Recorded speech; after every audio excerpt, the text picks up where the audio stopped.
now, in terms of some other current issues, uh, why don't you tell us about what your thoughts are about supporting the legalization of casino gambling at the National Harbor here in Prince George's County? Personally, I think they are going to push for it because if you're sitting on that board in Maryland and you're trying to bring more revenue to your state, those people are probably thinking it doesn't make any sense for our people in our state to go to places like Delaware, Pennsylvania, or Atlantic City to gamble. We bring it here to our state at the National Harbor. That's not that will save people from traveling, but at the same time bring more money to our state as well too. Me personally, I would say why not? Why not go ahead and legalize it?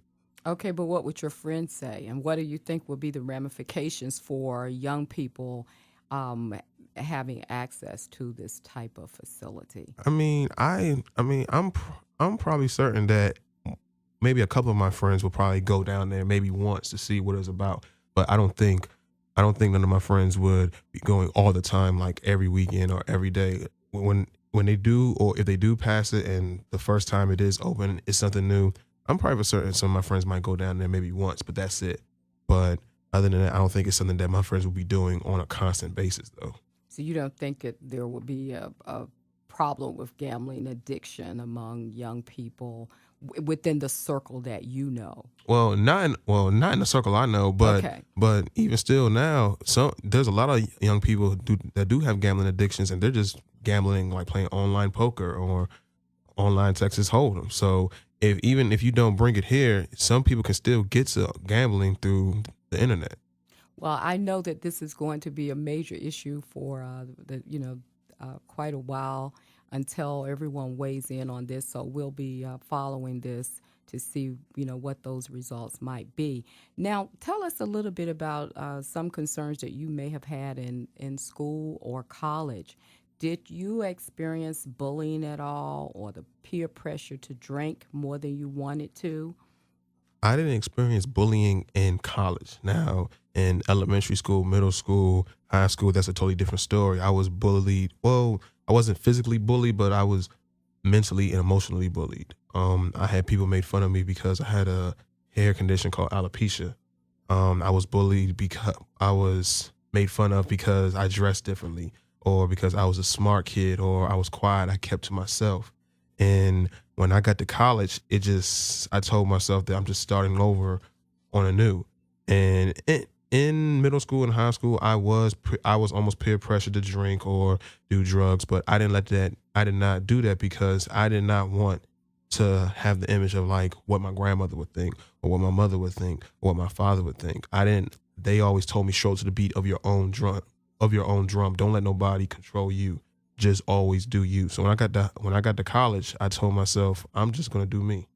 Well, you have to definitely be commended for that because I know, first of all, that it's very difficult as an adolescent growing up and people feeling that they might not fit in for this reason or that reason, and having to be able to get through that. And then when you decide to move on to college, it's a completely different atmosphere because Hmm. there's a lot of freedom, and you really have to be in charge of yourself to not just go with the crowd. So I definitely want to commend you on that area with respect to the drinking and so forth, because some people have to end up getting into trouble before they start getting serious about their work. So let me also ask you a little bit about the dating situation. What, in your opinion, are the girls looking for? Are they looking for smart young men or something else? It varies. It really does vary. There's some women that do want a smart, intelligent guy, and then there's some women who just want a guy that doesn't have their acting order.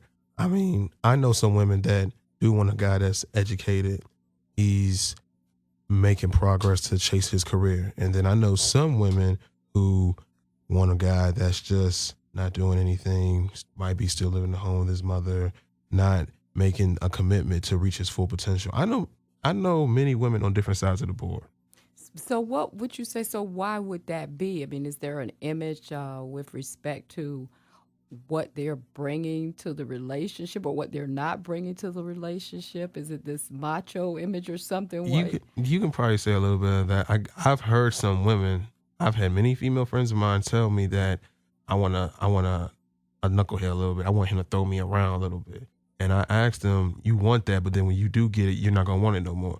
And then I have some female friends that say they want an intelligent guy or a nice guy. When they get that, I don't want that no more either. And then I do have some female friends who really do want an honest, nice guy, a guy that they will call that you can bring home to mother or bring home to their father. Okay.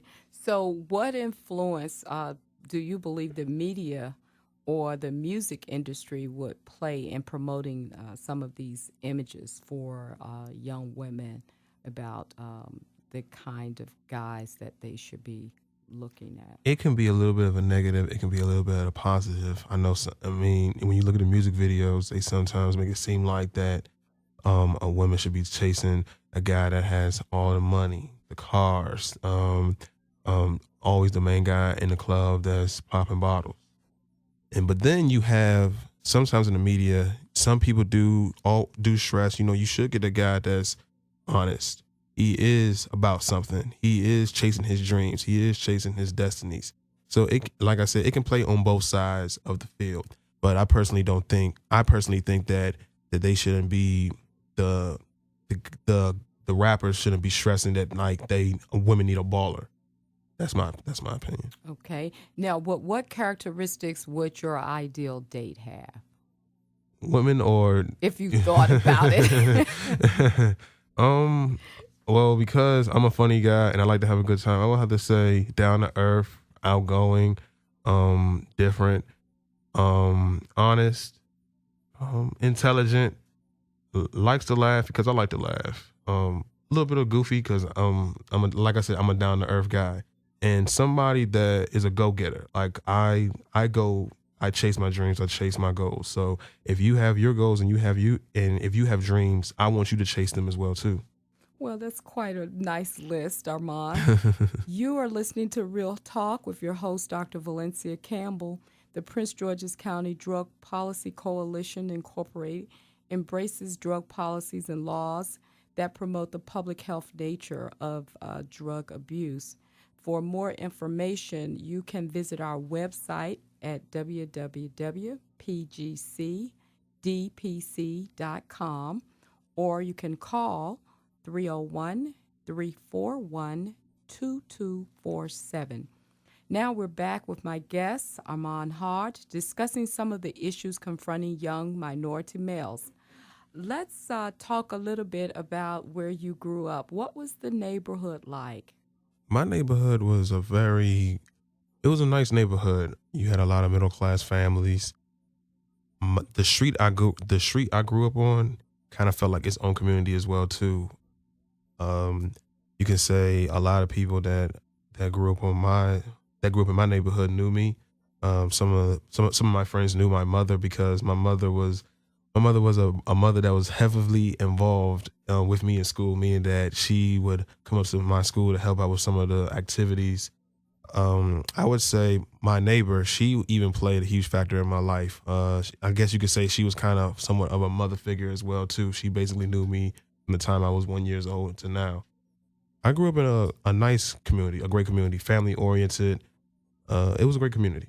So, were there any drug or burglary problems at all there, to your knowledge? No drug problems, but as I got older, you start to see a little bit of burglary problem. You start to see problems right there.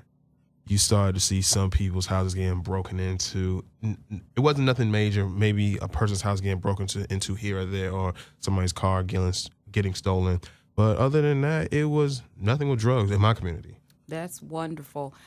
Have you ever been stopped by the police? And if so, what happened? I mean, I've been pulled over a couple of times, if that counts. I have been pulled over, but just out and about walking with friends, I've never been stopped by the police. Okay, because I know that in some instances, young men have talked about the whole issue of that we talked about earlier, being stereotyped, and sometimes they're not doing anything. It's just a group of them in the car and they're being pulled over and searched or what have you.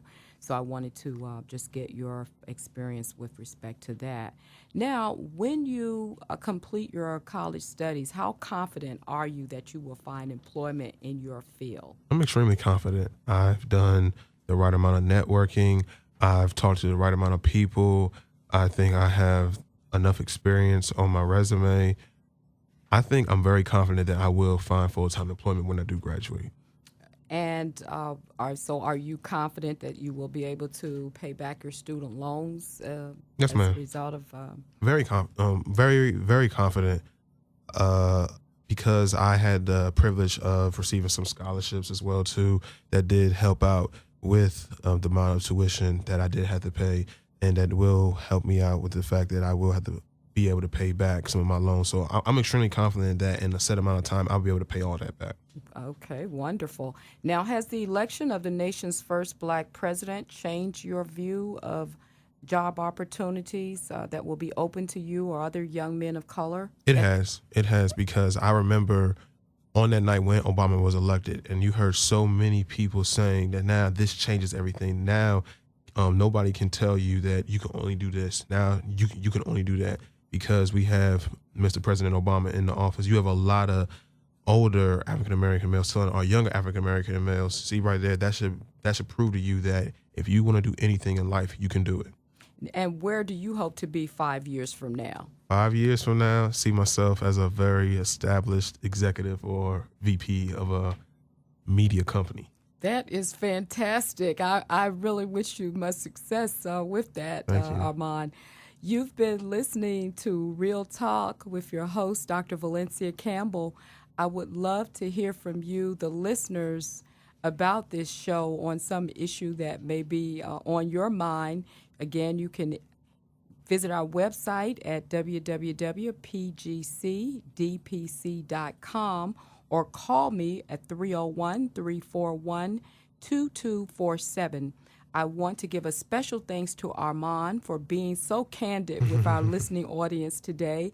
Best wishes for much success in your college studies and pursuing your career goals.